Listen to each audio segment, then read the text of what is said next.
këtë fundjavë po e fillojmë me një bisedë në studio bashkë me të bukurën Hygerta Sako. Mirëseri dhe dashur, shumë kënaqësi.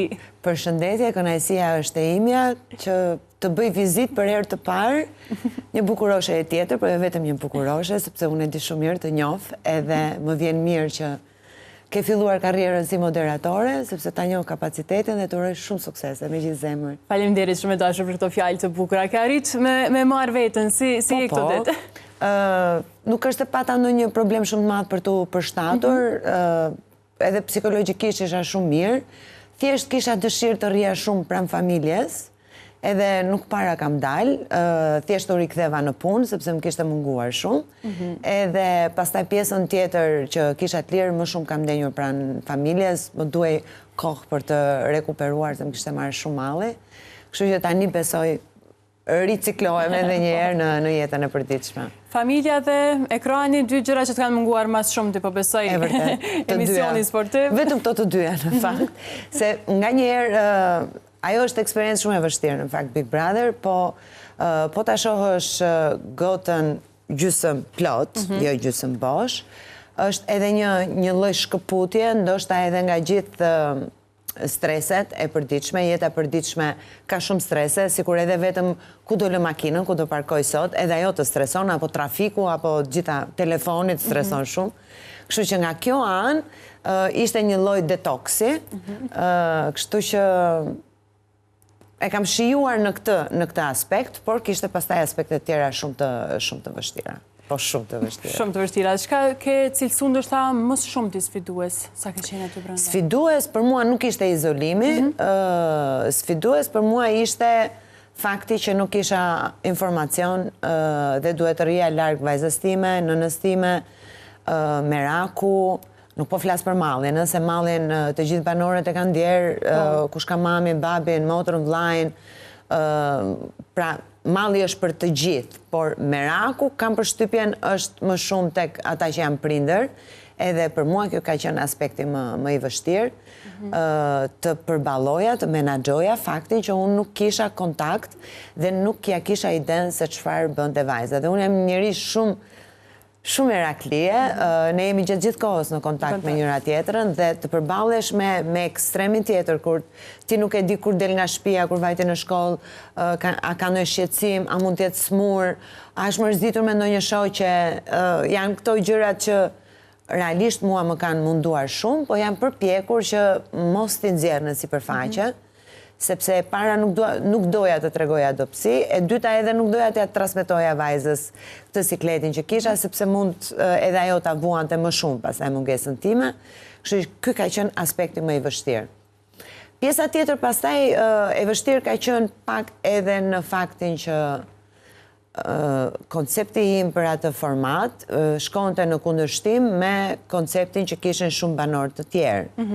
Edhe duke qenë një person që jam shumë tolerant, që nuk debatoj në jetën e përditshme, mundohem që t'i zgjidh gjërat edhe në një konflikt, dua ta zgjidh me dialog, duke biseduar, aty ishin ca gjëra aq të vogla që bëheshin aq të mëdhaja që mua më dukeshin realisht absurde. Dhe kjo ka qenë një tjetër vështirësi për ta menaxhuar, por unë e vendosa që do të bëj vetveten, sido që të shkoj situata. E rëndësishme në fundit është të fitosh vetveten dhe pastaj publikun. Edhe për mua ishte rëndësishme që, sikur edhe një pjesë e vogël të publikut që më kuptonte, për mua mjaftonte. Kështu që kështu e kam çuar deri në fund. Me paraqit atë gruan e fortë, shembullore, që ndoshta jo shumë e ka njohur edhe personalisht se si është. Besoj se po. Në Shqipëri sigurisht që më njohin pak më shumë, në Kosovë më pak. Edhe kjo ishte edhe një nga arsyet që unë pranova ftesën për të ardhur në Big Brother Kosova, edhe besoj se po. Besoj se e kam shfaqur, madje kur jam kthyer në Shqipëri, sidomos se në Prishtinë nuk ndenja shumë, tani jam rikthyer. Në Shqipëri, për shembull, një nga pyetjet që më kanë bërë është si ke duruar. Sepse duke ma njohur karakterin, duke ma njohur tipin, është pak problematike që unë të përballem gjatë gjithë kohës me konflikte, me debate, me gicmice e quajmë ne andej, edhe kjo ishte pyetja që më kanë bërë më së shumti, përveç komplimentave që unë i vlerësoj shumë, sepse kjo është ajo që kam dashur, që përcjell, Po kjo ishte pyetja, si ke duruar. Edhe kam përshtypjen që e kam dhënë. E kam dhënë idenë e femrës fort, e femrës me edukat, e femrës me mirësjellje, e femrës që nuk sulmon, që nuk është, po themi, e dëshpëruar për të arritur një sukses, po pranon edhe atë fetën e tortës së saj. Dhe unë kështu e kam shtyrë deri në fund, pa pritshmëri edhe pa kërkuar me ngulm që të arri finalen, të fitoj. Do me thënë, për mua e më e rëndësishme ishte prezantimi i vetes, se deri ku do të shkoja në atë garë. Po fatmirësisht bërrita pothuajse deri në fund dhe jam shumë e lumtur për këtë. Tregove që nuk e ke marrë fare me stres këtë pjesën e finales, Jo, si do fare, shkoj, fare. po fillimisht kur hyre mendove që do t'ja dalësh qëndrosh paktën për një javë, 2 javë, të dokën kështu ditët e gjata? Po, në fakt, kur para se të hyja dhe kur hyra, mendova që nuk do t'a shtoja dot më shumë se një muaj. E kam thënë dhe aty brenda, por gjithmonë njeriu e habit edhe vetveten, jo vetëm të tjerët, edhe unë e dija që isha femër e fort, po në këtë aspekt nuk e kisha provuar veten, edhe më vjen mirë që edhe këtu e tregova forcën e karakterit edhe durimin. Kështu që më vjen shumë mirë, sigurisht që kam patur ato momentet që kam dashur të dalë, mos ta mohoj kot tani do tregosha gënjeshtare. Kam patur disa momente vërtet vështira, por që përsëri me atë idenë që nuk duhet të dorëzohem, kjo ishte një sakrificë që duhet ta bëja edhe për vajzën time, kështu që të gjitha bashkë më bëjnë që ta çoj aventurën deri në fund. Po se atë ishin ato komentet e vajzës dhe nënës pasi dole. Padyshim që nëna na ka rrëmbyer zemrën gjithve. Jam shumë e lumtur që edhe pse i ka fshehur azi, edhe në fillim ishte mërzitur shumë, kishte refuzuar që të më shikonte, që të ndishte, diku një javë kishte bërë rezistencë, po pastaj sigurisht nëna për vajzën edhe do i uli ato armët e luftës, edhe do bëj armë pushim dhe kishte filluar të më ndishte.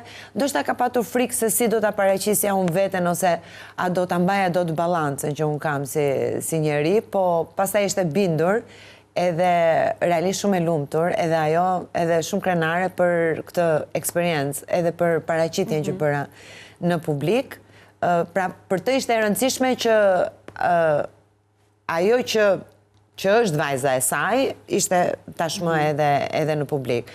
Kurse Ana e ka shijuar në të dy aspektet, edhe si eksperiencë, sepse ajo është një nga promotorët më të fortë që unë ta bëja, këta aventur, por edhe në gjitha detajet, dhe kështë qenë një, nuk mendoja që ajo do t'i ndiqte gjërat me kaq detaje, dinte çdo gjë, çfarë ishte thënë, çfarë ishte komentuar, kush kishte folur mirë, kush kishte folur keq, edhe të gjitha raportimet në fund, po e rëndësishme është që edhe ajo shumë e lumtur, shumë e lumtur, edhe me shumë besim. Po fitoren e lëndrimit si e prite? Kishte ndonjë ide pak a shumë se cilja emër mund të jetë fitues? Me thënë të drejtën, edhe tek unë mendoja që fitues do ishte ose lëndrimi ose Eliona. Të dy janë njerëz për pos defekteve, apo dhe për plasjeve që kemi patur, janë njerëz që unë i vlerësoj, edhe i kam xhan. Me thënë të drejtën, mu bëj qefi që fitoj lëndrimi, sepse është një djalë që ka shumë për të dhënë. Ka shumë për të dhënë edhe ka besuar gjithmonë tek ëndrat e tij. Ka një talent të spikatur, edhe unë mendoj se këtë fitore ai do ta shfrytëzoj shumë mirë për të arritur shumë lart, edhe kam shumë besim tek cilësitë e tij, kështu që në një farë mënyre mu bë qefi që fitoj lëndrimi. Edhe të kishte fituar Eliona nuk është se do të mërzitesha, ose po themi, po midis këtyre të dyve kam qenë. Po pak fare më pak mu bë qefi që fitoj lëndrimi.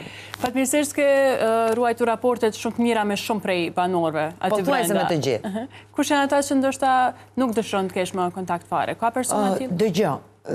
Të them nuk dëshiroj, nuk është e sakt, sepse unë jam njeri që të gjithë i pranoj me të mira dhe me defektet e veta. Por që energjia më lidh më shumë me disa të tjerë edhe me disa të tjerë më pak, kjo është e vërtet. Deri tani nuk kam pasur fare kontakt me Albën, me Labinot Regjën, me Ludon, me Benitën, Pastaj, me gjithë të tjerët, kam kontakte me dikë më shumë, me dikë më pak, por kam kontakte edhe respekti dhe vlerësimi mbetet. Unë kam thënë gjithmonë që Big Brother është një garë, është një lojë, është një format televiziv. Në momentin që ajo mbaron, ne duhet shohim jetën e përditshme, duhet t'i rishohim me një sy tjetër të gjithë personazhet që kemi njohur aty brenda, kështu që unë jam e hapur për gjithë, po mbi gjitha për pozitivitetin. Gjithmonë për gjëra pozitive dhe gjëra bukura. Pozitive, patjetër, njerëz negativ unë nuk i dua në jetën time. Kështu që nëse njerëzit do më përcjelljin energji negative, jo, nuk do t'i pranoja. Tregove që shumë prej rrethit tënd edhe më të ngushtë janë çuditur pak a shumë me këtë qetësinë e hygjertës që ka arrit me pas. Ka qenë kjo diçka që e ke menduar si pjesë strategjike të themi apo vetë se ka qenë hygjerta vetë? Jo, kështu jam. Kështu jam. Dëgjoj, unë nuk është se nuk kam kapacitet edhe për të bërë debate, edhe për të sulmuar, edhe për të kapur detaje, edhe për të kthyer, edhe për të bërë gjërat më dhaja. Madje ato ditë mua më janë, po themi, ofruar situata që mund t'i kisha shfrytzuar shumë mirë, por në momentin që unë e kuptoj që është tëm pa të keq, sado që t'jetë për lojë, nuk e bëj dot, sepse unë nuk bëj dot debate të stisura. Unë, kur kam debatuar dhe kur kam folur kundra dikujt, ose kundra një veprimi, ose që jam përfshirë në një situatë, e kam bërë sepse ashtu e kam menduar vërtet. Dhe në këtë aspekt durimi, ose po themi qetësia, është një pjesë e karakterit tim dhe unë nuk kam vuajtur. Kam vuajtur në momente kur më duhet të bëja debata me zë të lartë, që unë e kam shumë problem. E kam problem sepse nuk më duket se është zëri i lartë që i zgjidh gjërat, është dialogu. Mirë po, aty të përfshin dhe situata, ndoshta edhe të preknin aty ku nuk mban. Kështu që në disa momente më vjen keq që e kam ngritur pak zërin, ose jo se kam dal nga vetja, se sigurisht dhe atë pjesë unë e kam pjesë të vetes dhe të karakterit tim, po mundohem mos ta shfaq, mundohem që është si në një luftë që ti doj që të përdorësh paqen, pra gjuhën e dialogut dhe jo të shkosh tek lufta me topa edhe me mitraloz. Kështu që, por 2-3 momente nuk kisha ç'bëja, të përfshinte edhe situata. Do doja që mos kishin ndodhur, por që fundit u tregua edhe një ngjyrë tjetër e hygjertës që gjithmonë përpiqet ta mbajë edhe mos ta nxjerr. Ishe kokë më kokë për finalistën e 5 tek finale Big Brother bashkë me Benitën. Po. Si u ndjeve në ato momente? Pastaj fillove me analizu pak edhe atë pjesën e lojës të Benitës në ato momente, apo ishe e qetë? Jo, kam qenë shumë e qetë. Madje, duke qenë se ishte fillimisht lëndrimi, pastaj Klodi dhe pastaj ishte kjo finalistja e fundit. Momenti që prisnim emrin e parë, unë isha afër lëndrimit, edhe nuk isha pikën e emocionit, po pikën e emocionit, isha e qetë, as ndrite gjë, as kisha në një lloj presioni, emocioni, dhe ja thash lëndrimit, thash ore, nuk kam pikën e emocionit. Kur mbërritëm në fund që më ngelën vetëm me Benitën, aty filloj pak, po prap jo shumë, me thënë të drejtën nuk është se prisja që të futesha në finale, edhe pse besoja tek vetja, por duke dëgjuar gjithmonë brenda loja, unë nuk është se i kam ndjekur shumë të formate, edhe u bazova tek ajo që dëgjoja nga banorët e tjerë që loja vlerësohet, pavarësisht në konceptin tim, loja duhet jetë pak edhe reale, dhe jo fake, edhe hajde të bëjmë lloj-lloj inscenimesh apo lloj-lloj gjërash, mjafton për hir të lojës, për mua nuk është korrekt. Sepse në fundit ti po tregon ndjenja, po tregon emocion, po tregon nerva, po fyen, po ofendon për hir të një loje, që në konceptet e mia nuk qëndron fare.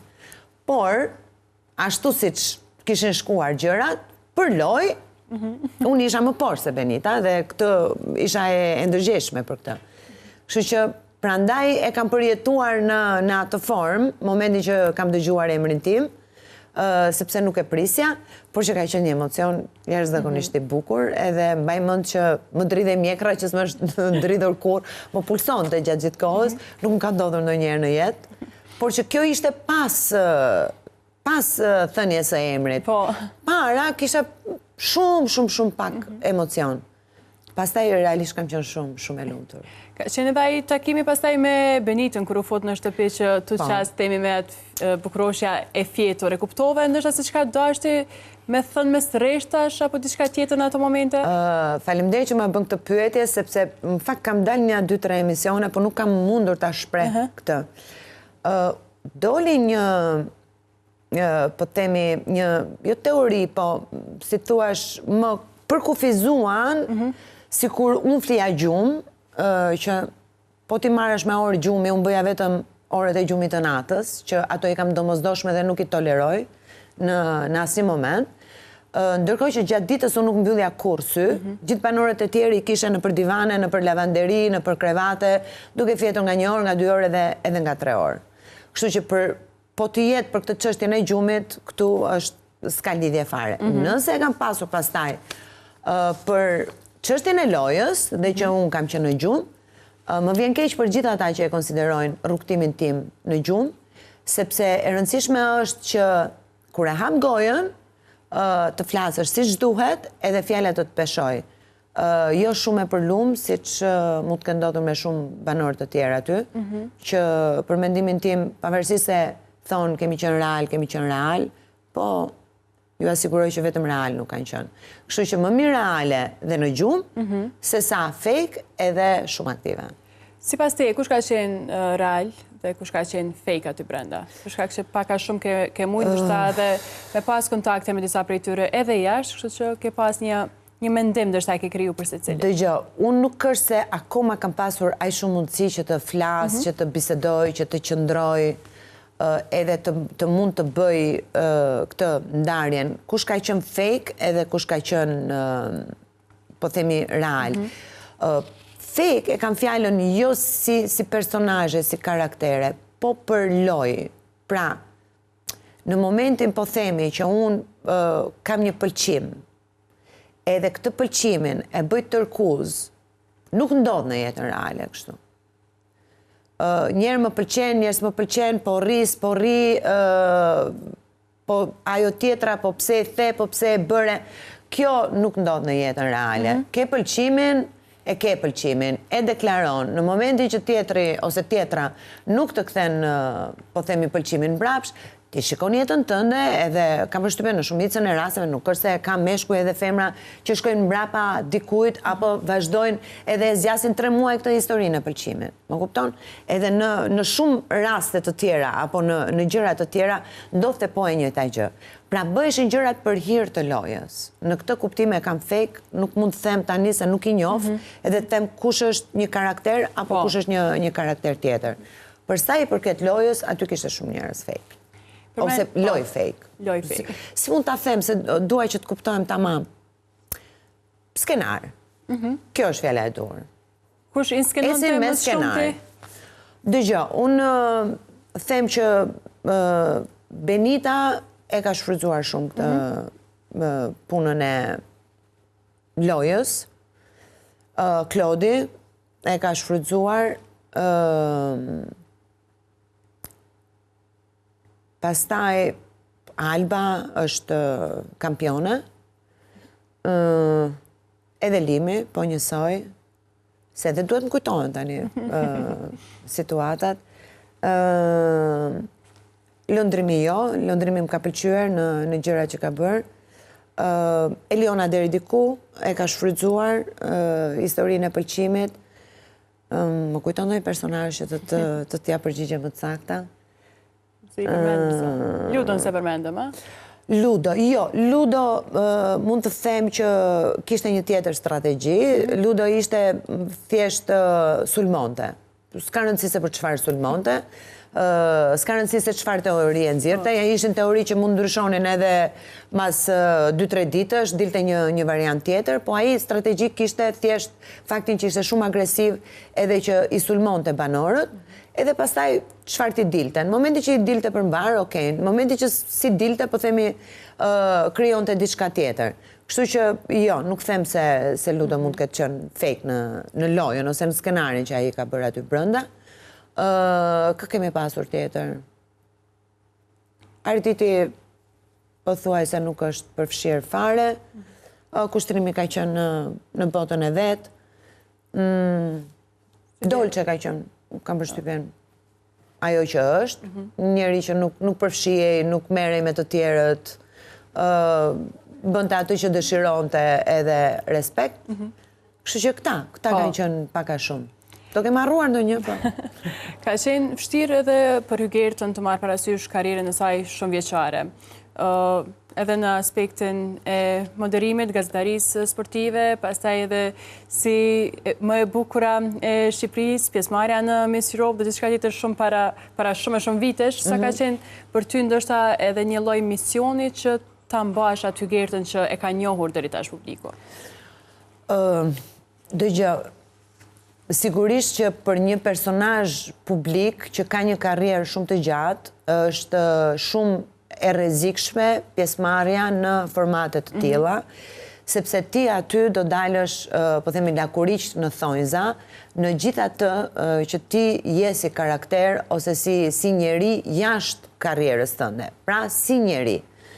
Dhe unë e di shumë mirë që shumë personazhe publik, edhe pse do t'i ndihmonte apo do t'u pëlqente që ta bënin një eksperiencë të këtij lloji dhe këtë lloj formati, nuk pranojnë pikërisht për këtë arsye, për të mos dalë zbuluar. Pranove shpejt? Ishte përgjigje më një? Unë kam pranuar shpejt në kuptimi që nuk kisha frikë nga pjesëmarrja në këtë lloj formati, sepse e njoh veten, 100% jo, po 97% po. Kështu që e dija që në imazh apo në po themi ato që unë do të tregoja në ngjyrat e mia, nuk kisha asgjë për të rrezikuar sepse jam kjo që jam. Por e kam pas të vështirë për shkak të situatës time familjare, për shkak të punës, për shkak të po themi izolimit, pra ishin këto gjërat e tjera, por në pjesën e prezantimit në publik, ashtu siç unë jam, kjo ishte një nga arsyet që pranova. Madje. Edhe nuk është se kam patur të vështirë, unë që në momentin e parë, ose më sakt me mendjen time, kur e kam diskutuar, këtë i kam vënë vetes detyrë. Për ty nuk ka rëndësi derisa larg do të shkosh, për ty ka rëndësi të prezantosh veten ashtu siç je, edhe nëse ti e fiton një pjesë të publikut, është një kënaqësi plus. Sepse në fundit, mua në Kosovë nuk është se më njihnin në masë, siç më njohin në Shqipëri. Në Shqipëri më njohin shumë më shumë veta, kam shumë më shumë mundësi të takoj njerëz edhe për shkak të profesionit, kurse në Kosovë unë jam shkëputur prej shumë vitesh. Edhe brezi im, po themi, dhe pak më të rritur, sigurisht që mua më njohin, po brezi i ri jo. Kështu që këtu ishte për mua e rëndësishme që të më njihnin. Kështu siç jam, se edhe unë kam plot defekte. Shumë gjëra janë jo transmetuar, po përkthyer apo interpretuar keq, siç më kanë dashur, ose sipas interesit të dikujt, por që unë jam shumë i qetë me atë që kam prezantuar në këtë format. Diçka që është komentuar shumë gjatë qëndrimit tuaj, kështu themi në përgjithësi ka qenë edhe higjiena. Se ka qenë aqe komentuar, e keni... Se ishte komentuar se ajo ishte e vërteta. Okej. Do të thotë kush ishin ata persona që bënin ndoshta çmos që ta ruanin higjienën dhe pastërtimin brenda? Dëgjoj. Ne ishim gati 20 veta. Shtëpia ishte shumë e madhe dhe kapiteni i javës ndante punët. Tani në momentin që ty po themi të caktohej një X punë, atë punë duhet ta bëje me përgjegjësi të plot. Unë shumicën e herëve kam qenë në lavanderi, që kam vuajtur shumë me thënë të drejtën, sepse si një rrobat për të larë dhe nuk kujtoheshin t'i merrnin. Dhe aty bëj, ke parasysh një kapull me rroba që sigurisht prishin edhe imazhin apo edhe estetikën e asaj dhome që ne e quanim një dhomë. Ishte shumë e ndërtuar shumë bukur ajo dhomë. Kishte një lloj, ishte e vogël, ishte e ngrohtë, kishte ato divanin që ne rrinim, bënim edhe shumë biseda, edhe shumë debate janë bërë pikërisht në ato dhomë, po sigurisht me një background natyre tërbuar nga brapa. Nuk mund që në atë hapësirë kaq të madhe, edhe me njerëz të rritur që duhet jenë të përgjegjshëm, ti të arrish ti vësh në punë në një farë mënyre. Ishte në përgjegjësin edhe në ndërgjegjen e gjithë secilit që ta kryente atë detyrë që ishte ngarkuar nga kapiteni. Kështu që në këtë aspekt, nga ana ime, unë hapësirat e mia personale, shtratin, dollapët, make-upin, që ishin të mijat, ishin të qëndisura. Pjesën time, lavanderin, enët, kur kam pasur domën e gjumit, me rasta, kam pasur living, i kam kryer të gjitha. Për pjesën tjetër unë nuk mund të merja përgjegjësi. Sa do e diskutonim, sa do e flisnim, nëse ai nuk ngrihet ose ajo nuk ngrihet të marrë fshesën, po themi, dhe të bëjë detyrën, s'mund ta marr unë, s'mund të pastroj. Kishim ardite një rast që ishte kapiten e pastroj vetë gjithë shtëpinë. Po për mua kjo ishte budallëk, se ne ishim njerëz të rritur. Dhe njerëzit e rritur duhet marrin përgjegjësi mbi gjitha për higjienën e tyre personale, që është turp e faqezes që në 2026 ka akoma njerëz që nuk lahen. Dhe pastaj për një ambient të përbashkët, ku jetonim, hanim, flinim, sigurisht që duhet ishin shumë të kujdesshëm. Kështu që të gjitha komentet negative që ne i kemi marrë për çështjen e higjienës në këtë edicion të Big Brotherit, i kemi merituar, patjetër. Gerta, për me përmbyll risit në aspektin profesional dhe atë personal, në aspektin profesional dim që tashmë se kampionati do filloj, do jesh mjaft e ngarkuar, po në aspektin personal ka diçka që personal si për shembull? Në përgjithësi ndonjë risi, ndonjë plan, ke diçka? Plan e kam goxha, po me thënë drejtën jam akoma jo e qartë. Pra, si duket për shkak edhe të izolimit, për shkak edhe të presionit, të gjithë situatave emocionale që unë kam kaluar aty, ende trurim nuk është futur në funksion të plot. Kështu që po marrë një lloj kohe për të ardhur aty ku dua, sepse për shembull me memorien kam probleme shumë të mëdha. Edhe aty brenda kam pasur probleme që jam habitur, po edhe tani akoma e shoh që janë emra, për shembull, janë momente që nuk më vinë menjëherë në mendje. Kështu që kam plane, kam shumë plane, edhe në aspektin profesional, edhe në aspektin personal, por nuk kam filluar t'i mendoj akoma, po themi në pika si thua konkrete, sepse dua që kur të përqendrohem në një projekt apo në diçka që dua të bëj, ta bëj siç duhet edhe jo të pendohem brapa. Tash të presim Kosovë shumë më shpesh. Patjetër që do vi, sepse është kënaqësi edhe në një video që unë postova që isha duke ardhur, ka marrë aq shumë mesazhe edhe njerëzit kaq të lumtur që po rikthehesha sa realisht më bëhet zemra mal, edhe dua t'i falenderoj të gjithë ata, edhe ata që nuk më kanë dashur ose nuk më kanë pëlqyer. Nuk ka rëndësi kjo, po sidomos ata që e kanë njohur Gertën edhe më kanë vlerësuar, edhe më kanë mbushur me qindra mesazhe vlerësimi, dhe jo mesazhe të shkurtra, po mesazhe shumë të gjata, dhe unë këto e vlerësoj shumë. Dua t'i falenderoj nga zemra, sepse më kanë dhënë shumë, po shumë kënaqësi edhe shumë dashuri, edhe patjetër që do përpiqem që sa më shumë të kem mundësi të jem pranë tyre. Do të thrasim më shpesh tash, që të kemi patjetër, tani jam sova rrugën, kështu që do të vi prapë. Doktor, ishte me vërtet shumë kënaqësi që të kishim sot studion e fundjavës. Faleminderit që na zbukurove studion sot dhe për gjithçka që na Faleminderit ty për ftesën edhe shpresoj të shihemi prapë. Faleminderit shumë.